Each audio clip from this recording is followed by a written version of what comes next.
The Boston Bruins played another hockey game last night and showed up for a change. Korpisalo looked sharp. Lysell is making a push for a spot, and Matthew Poitras, I feel, has solidified his roster spot after another strong performance. I will discuss the highs and lows of last night's preseason game. So buckle up, Bruins fans. I'm here to give you the latest info on your beloved Boston Bruins. If you've been liking my Bruins content, please leave me a like and subscribe. If you've already done so, thank you, and let's get into it.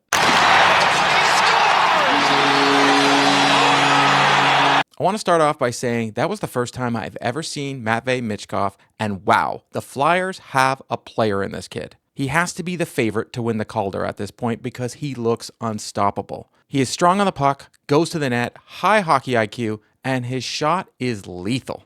I know that wasn't Bruins news, but I was truly blown away on how Matvei Michkov played last night. Let's start with a huge positive, as we've been talking about Fabian Lysell all offseason. Lysell started off very slow this preseason, but he has played in more games and his confidence has grown along the way. Last night, Lysell used his speed to beat defenders and he drove the puck to the net on more than one occasion. He wasn't forcing the play like in previous games and he wasn't giving away the puck when he sensed another defender. He was making smart plays on the ice, and last night, even though he didn't get on the score sheet, I think he's earned a shot to try in the top 6 in his next exhibition game. I wouldn't say he's earned a spot yet on the Bruins because I think he needs to be more consistent, along with we haven't even seen him play with Coyle and Marchand yet. They've took line rushes together at practice, and I have no doubt Monty feels comfortable now after last night's performance to let Lysell audition with the big boys. Or I guess in Marchand's case, the little guy. There was 3 games left in the preseason, so if I had to guess, 2 out of the 3 will see more veterans in the lineup, and we'll see Lysell with Marchand and Coyle. Unfortunately, with the positives of Lysell comes the negatives of Merkulov. I wanted Merkulov to make the Boston Bruins this season because I felt he has a high offensive upside, but he looks to be fighting the puck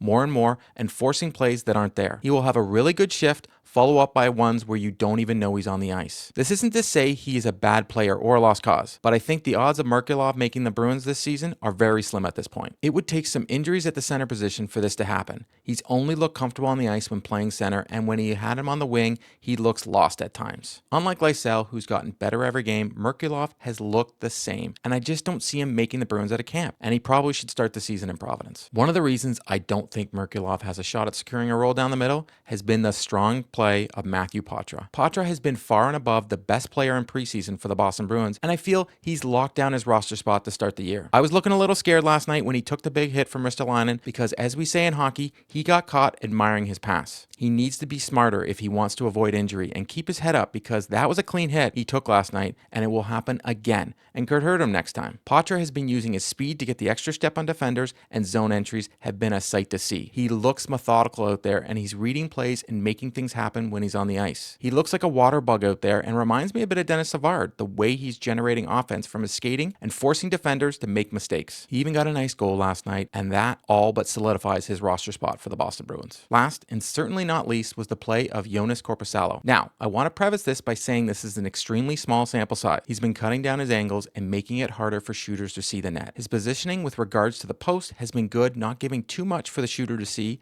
and his rebound control and puck play, I'm sure, is making the defenders in front of him feel more confident that he's behind them in the net. Through 2 postseason games, he is currently sitting at a .936 save percentage and a 1.86 goals against average with 3 goals against. Even though the Bruins didn't win last night, he was a bright spot on the ice because, as I mentioned earlier, Michkov was deadly from the Flyers and scored 2 of the 3 goals against Korpisalo. Last night was a good test because the Flyers dressed pretty close to what the team will look like on opening night, and Korpisalo stood up to the challenge.